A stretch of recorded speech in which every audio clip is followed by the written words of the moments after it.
Então, em primeiro lugar, o que é o comunismo? E, em segundo lugar, o que é ser comunista? Muito bem. O comunismo não é uma ideologia. O comunismo é um leque imenso de ideologias diferentes, que vem desde o século XIX. Você tem troca de ideologia como nós trocamos de cueca. Tá certo? Não está funcionando de um jeito, ele muda a conversa.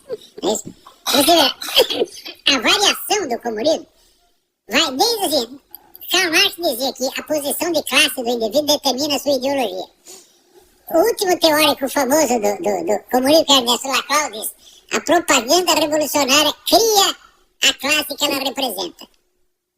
Inverteu 180 graus e continua se chamando marxismo. É um milagre, né? Então se transforma no seu contrário, mas ainda é o mesmo. Então, o comunismo sempre tem essa natureza dialética, essa tensão entre opostos.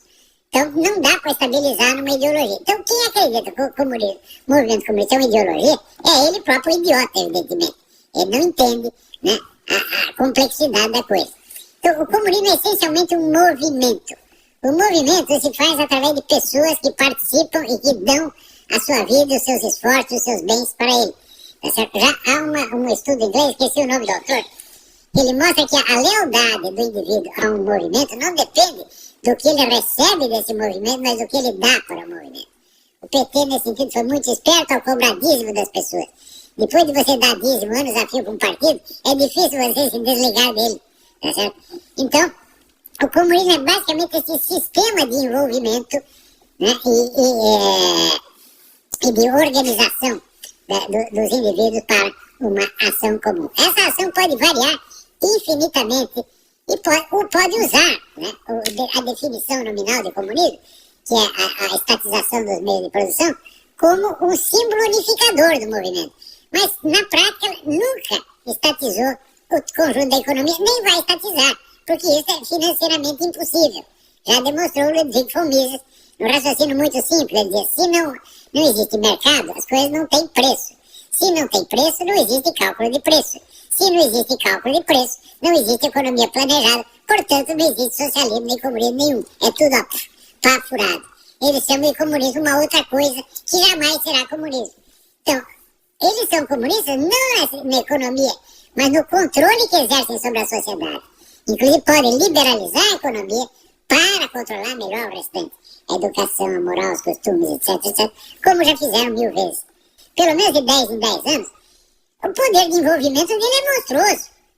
Porque ele dá sempre um sentido de unidade e participação a pessoas que pensam exatamente o oposto. A esquerda junta, né, as feministas radicais com os machistas islâmicos. Isso se dão muito bem. Porque não há coerência ideológica, não há nem pode haver. A incoerência ideológica faz parte da natureza do movimento. Ele tem a sua unidade num símbolo, que é a estatização dos meios de produção, no símbolo do inimigo, quer dizer, o ódio ao inimigo comum, tá certo? E só isso aí. Então, o que é ser comunista? Não é você ter uma ideologia, claro que não. Também não é você aderir conscientemente a tudo isso, porque ninguém pode aderir conscientemente a tudo isso, é impossível. Então, é um senso de participação e de colaboração. O comunista é um colaboracionista, acima de tudo. Ele colabora com esse movimento, mesmo que ele não entenda nada. Olha, houve até um exemplo incrível, contado pelo escritor, acho que ele é chileno, Roberto Ampuero.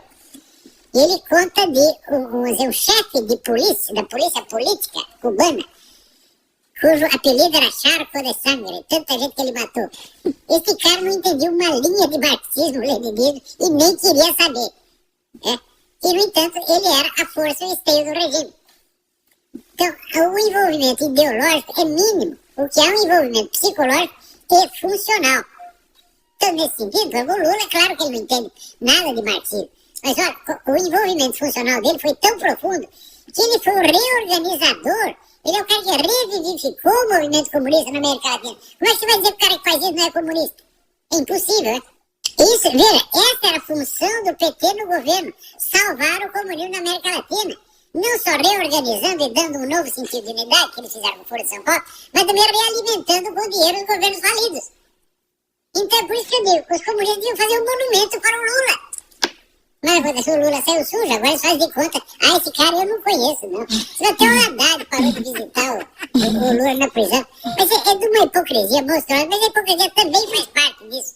Quer dizer, o comunismo é uma incoerência viva. Ele é total falta de compromisso com a verdade. Ele só tem compromisso com a sua vitória.